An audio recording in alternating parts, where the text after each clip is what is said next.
C'était mais n'importe quoi, Yanis Len. J'ai jamais vu un mec devenir vert. Ça fait dur à cuire en équipe de France, mais crois-moi que sur un bateau il fait pas le malin. Salut, c'est Jordan Camarero. Salut, c'est Etienne Moquet. Et bienvenue dans Pass and Cut.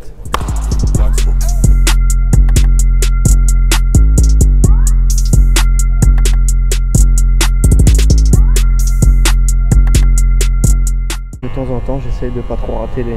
Bah écoute, c'est quoi, je te laisse carte blanche. Comme ça, tu vas pouvoir me montrer tes talents. Voilà. Et d'ailleurs, est-ce que tu as des moments importants de ta carrière que tu pourrais souligner?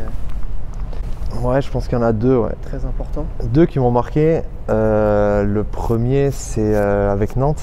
Quand on a fait tu vois, l'un des premiers matchs dans la XXL, il y avait, je sais plus, je crois 10 000 personnes, un truc comme ça. C'était un truc de taré, tu vois. En plus, les gens à Nantes, ils ont vraiment, tu vois, le hand dans le sang, tu vois. Il y a une ambiance, c'est un truc de taré. Ouais, ça m'a vraiment marqué. Un vrai souvenir. Hein. Ouais, un truc de taré. Et puis le deuxième, c'est le titre qu'on a gagné avec Nantes. Premier titre, tu vois, de l'histoire du club, Coupe de la Ligue. C'était à Rouen, à la Kind Arena. Parce que ça gagne un titre, c'est incroyable. J'espère qu'on va gagner la coupe à la fin de l'année, qu'on vive ça ensemble. Mais tu vois, je l'ai fait une fois et c'est incroyable. Les moments qui t'ont marqué.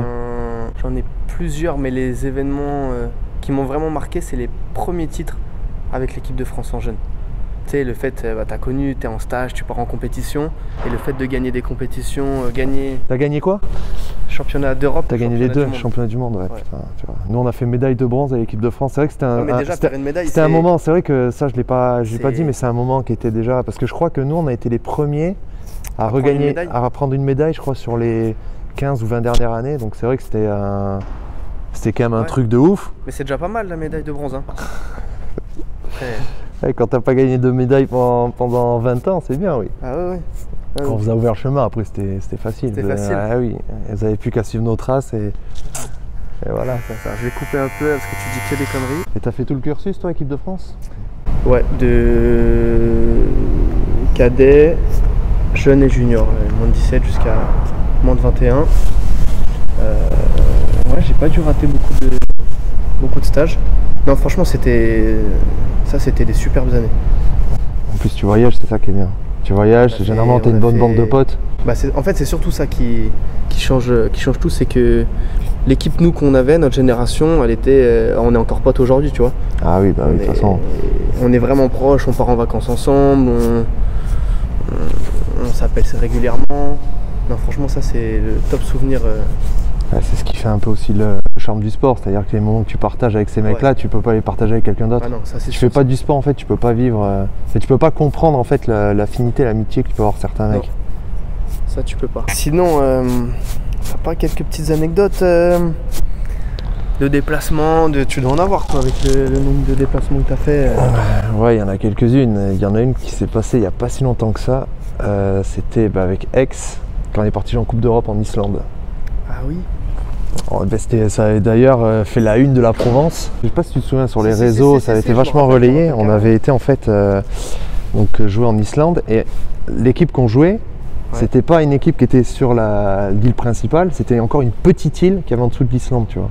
Okay, super. Et en fait, il y avait deux solutions le matin du match pour qu'on y aille. C'était soit on prenait un ferry, un gros ferry, il y en avait pour 3 heures de bateau, ou alors un petit ferry et il y en avait juste pour 1h30, mais par contre on avait plus de bus, donc voilà, tu vois, nous ce qu'on voulait, c'est faire le moins de bateaux possible, parce que les mecs sur place nous avaient dit, ouais les gars, faire le quoi de faire le moins de... Le moins Non, le moins.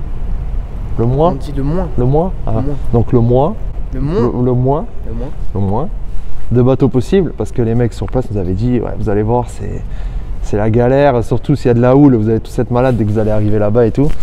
Et en fait, on s'était fait avoir, on n'a pas eu le choix, on était obligé en fait de prendre les 3 heures de bateau. Donc 3 heures en mer où tu avais 3 ou 4 mètres de houle. Donc tu vois, on commençait à partir comme ça, tout le monde, ouais c'est trop bien, tu sais, ça boudait dans tous les sens, on était tous morts de rire au bout d'un quart d'heure. Titi, c'était une hécatombe. Tout le monde allongé par terre, les mecs se marchaient dessus pour aller dehors, pour aller dégueuler. C'était n'importe quoi, on a passé 3 heures. Ça devait être sport. C'était le pire trajet de toute ma vie. T'imagines qu'en l'espace de 3 heures, j'ai dégueulé 4 fois. Je t'ai envoyé des renards à bâbord, à tribord, en veux-tu, en voilà. C'était mais n'importe quoi. Yanis, tu vois qui c'est Yanis? Yanis Len. Bah oui. J'ai jamais vu un mec devenir vert, tu vois. Lui, il était vert. Il est un peu sensible, lui, hein. Ah, il était au fond du seau. C'était vraiment. Il est un peu sensible, ce petit Yanis. Ah ouais, tu vois. Ça fait le dur à cuire en équipe de France, mais crois-moi que sur un bateau, il fait pas le malin. C'est que le pire dans l'histoire. Donc tu vois, dans leur gymnase, le gymnase c'est le truc à 38 000 lignes, là, tu vois. Ouais, bah oui, on tombe sur un match, truc bourbier, tu vois, forcément. On a mangé direct arrivé, tu vois, sur l'île. Et putain, après le match, donc on perd d'un but, tu vois. Et les mecs, ils arrivent, ils nous disent ah ben si vous voulez, on peut vous mettre notre jet à dispo. On a un jet pour rentrer sur l'île et tout, tu vois. Ils étaient arrivés, ils nous avaient fait croire qu'il n'y avait que le bateau.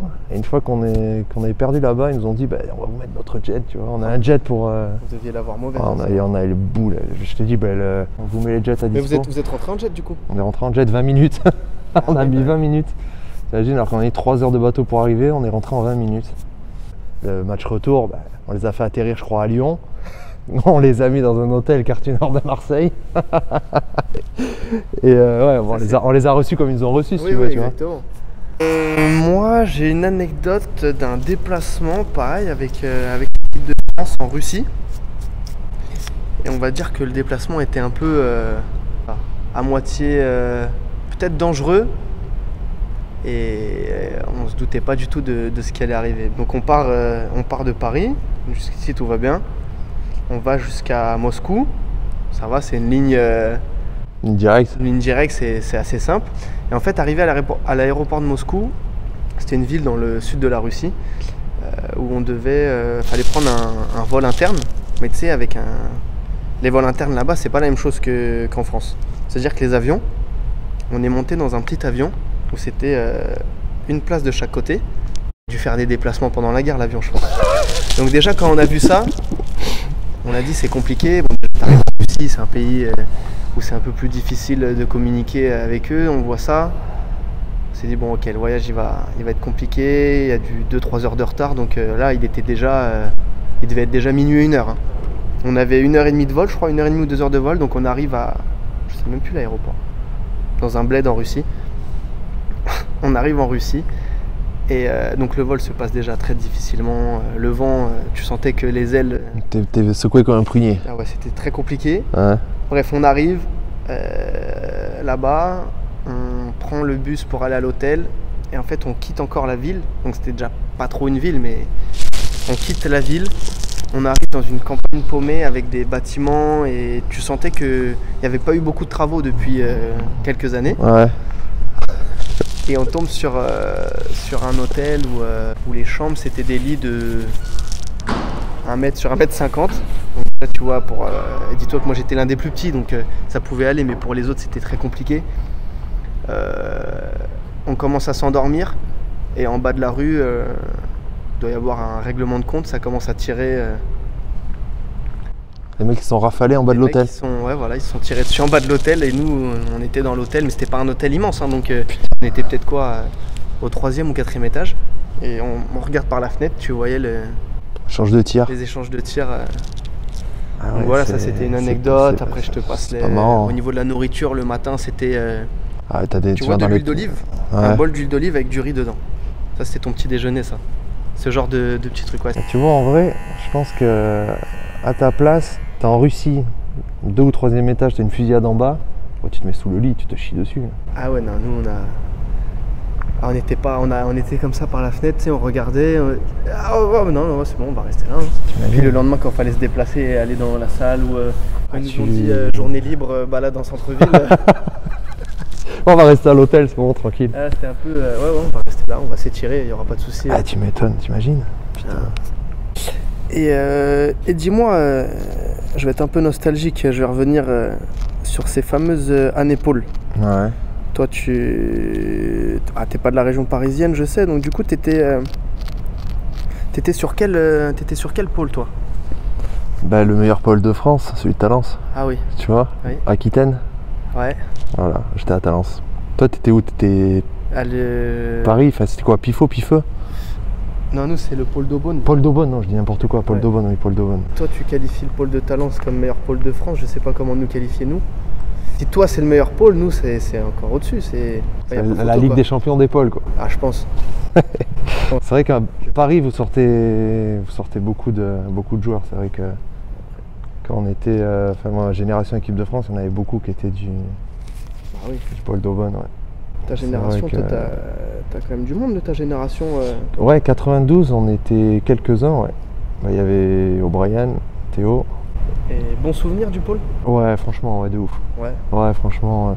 Bah, tu vois, ça a été, en fait, le pôle, ça a été, en gros, moi je suis parti à 14-15 ans de chez moi, jusqu'à 18.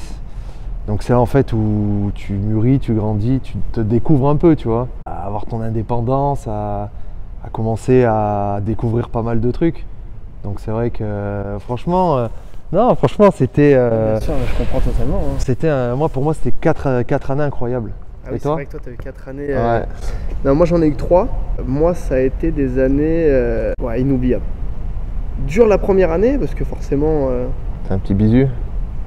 Alors, j'allais dire déjà, tu quittes papa, maman. Ouais, bah oui, ça va forcément. être un peu plus soft. Ouais, un peu Ensuite, plus soft. tu as la première année un peu compliquée de par les anciens. Voilà, tu charges, hein, généralement, la première année, tu charges. Mais non, franchement, des super années. En plus, nous, forcément, il y a les résultats qui suivent. Après, je sais pas si c'est pour toi. Nous, en tout cas, nous, ça allait sur Paris. Ouais. Champion d'Interpol. Je sais pas si t'as connu, non? Non, j'ai jamais eu cette chance, tu vois. C'est pas mal, c'est franchement. J'imagine. C'est un titre de plus. Ah, t'as pu fêter ça au Champomy? Donc, non, c'était franchement des super années. Moi, j'ai bien kiffé. Et puis en plus, ouais, voilà, on avait une bonne relation avec notre entraîneur. Nous, c'était Pascal Persson, qui l'est toujours. C'était un peu comme il nous prenait vraiment sous son aile. Ouais, c'est important. C'est c'est important d'être bien entouré. Qui, toi, ton coach Mais la première année, c'était René Vernet. Ok. Et ensuite, les 3 dernières années, c'était Patrick Passemar, qui est encore d'ailleurs, je crois. Et ça s'est bien passé? Ouais, ça a été. Moi, j'avais failli arrêter parce que. T'étais un peu trop faible dans ta tête? Non? Un peu, ouais, un peu, tu sais, partir à 15 ans de la maison, tu sais, pour moi c'était, tu vois, le fait de m'éloigner des parents comme ça à 15 ans, ça a été assez dur, tu vois. Ah, bichette. Ouais, j'étais un petit fragile à l'époque, tu vois. Maintenant c'est qui m'appelle, mais je t'appelle plus. T'étais plus avec tes moutons et tes vaches dans... Ouais, voilà, tu vois, j'étais, et mes chocolatines, ça n'existait plus. Oula, mais on va pas reparler de ça. Tu rigoles ou quoi? On va pas lancer ce débat-là. Il y a pas de débat, c'est chocolatine. C'est chocolatine. Mais c'est quoi une chocolatine? C'est une chocolatine, c'est ce qu'ils vendent en boulangerie. Un pain au chocolat, c'est quoi? Du pain, tu mets du chocolat au milieu, c'est un pain au chocolat. Ouais, je crois qu'on trouvera jamais... On sera jamais d'accord là-dessus. Je pense pas. Mais tu vois, je sais pas si toi ça te fait ça, mais la différence que tu as entre le pôle KM et entre, tu vois, le fait de signer dans un centre de formation, c'est complètement différent. T'es habitué en fait à Et toi, t'as été préparé? Est-ce que tu pensais vraiment à t'attendre à tout ce que t'as pu vivre jusqu'à maintenant? Pas du tout, tu vois. Déjà, quand j'étais en dernière année de pôle, je m'étais jamais mis en tête, tu vois, que j'irais dans un centre de formation et que, tu vois. Parce que toi, du coup, t'as enchaîné à Nantes après? Ouais, j'ai enchaîné avec Nantes, j'ai fait le centre de formation là-bas. Et à la base, tu vois, moi j'étais plus parti, voilà, je vais redescendre à Pau, je vais jouer National 1, voire D2, c'est parce qu'il y a Billère aussi. Ouais. Je m'étais plus mis ça en tête, tu vois. Et j'avais fait la dernière année, j'avais fait des bons interpol. Ouais. Et c'est là où l'entraîneur Greg Cogent du centre de formation de Nantes était venu me parler, tu vois. Et tu vois, j'étais pas prêt parce que même quand je suis arrivé à Nantes, j'étais pas, tu vois, je pense prêt à faire autant de sacrifices et prêt, tu vois, à me mettre, tu sais, direct au diapason comme ça. Ouais. Tu vois, la charge d'entraînement, tu vois, en sport, tu t'y habitues parce que c'est entraînement tous les jours. Mais c'est plus en termes de rigueur et d'intensité, tu vois. Je sais pas comment tu l'as vécu, mais... Quoi qu'il arrive, c'est pas la même chose. Tu sais que tu y es pas parce que tu passes dans le monde adulte, donc tu es forcément avec des adultes autour de toi. Ouais, c'est ça. Et puis c'est clairement, tu rentres dans une entreprise. Et donc t'as des devoirs, C'est vrai, ouais. T'as tout ça. Et ça, franchement, moi du coup, j'ai fait le centre à Créteil. Ça fait quoi, 3 ans 2 ans? 2 ans de centre de formation. Ouais. Ça s'est bien passé, j'ai évolué. Mais dans la transition de vraiment jeune à professionnel, C'est dur, hein, c'est très dur. Hein. je sais pas s'il y a vraiment une préparation à avoir ou ils nous préviennent. Bah, Si, en ils fait, nous préviennent, faut travailler. c'est à force de te manger des murs en vrai. Ouais, c'est Tu ça. te manges des murs, Parce qu'en plus, t'es avec des fois des étrangers, donc des cultures différentes. Ouais, et puis c'est là que tu vois que par rapport à la sporette, tu fais moins de cadeaux. Et tu les as vécu comment toi tes premiers matchs pro? Ça a été dans la tête, hein, t'étais comment? Stressé. Stressé? Bah ouais, stressé parce que t'es jeune, tu sais pas si t'as la confiance du coach ou si t'as la confiance de tes coéquipiers. Franchement, du stress, Ouais. pas possible. Mais après, ça va, j'avais fait des matchs corrects et j'étais content.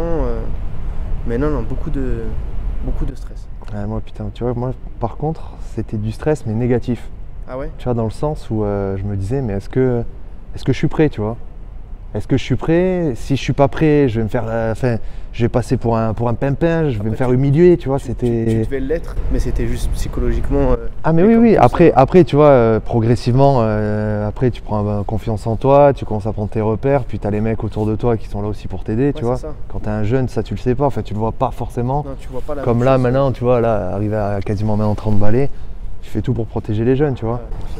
Et du coup, vu que là, tu es en terre parisienne, une des plus belles régions de France, comment toi tu vis cette distance? Parce que je te disais, par exemple, moi quand j'étais petit au pôle, la première année, le fait d'être un peu loin des parents, c'est dur. Mais toi, tu l'as vécu quand même, le pôle, le centre de formation, Ouais, et les différents clubs que tu as pu faire.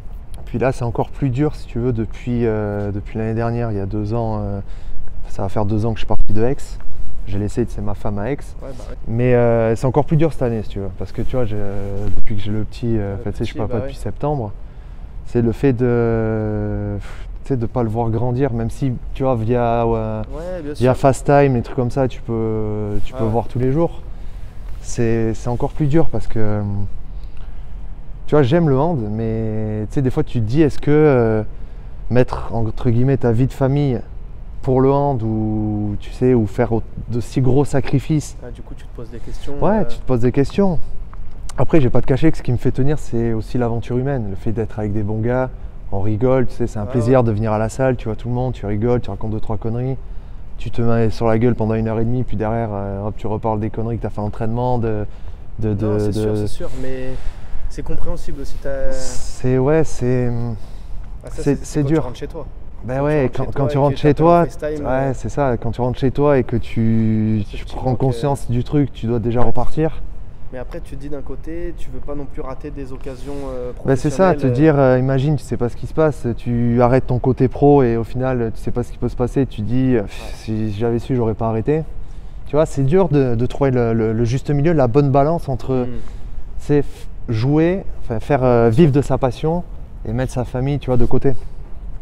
Mais je le savais, tu vois. Ouais, bah oui. Je savais que ça allait être dur, mais pas autant. Ouais, pas autant, tu vois. Bon, en tout cas, c'était un plaisir bah ouais, carrément, de ouf. couper cette barbe. Bon. Putain, j'ai jamais été aussi beau, putain, t'imagines?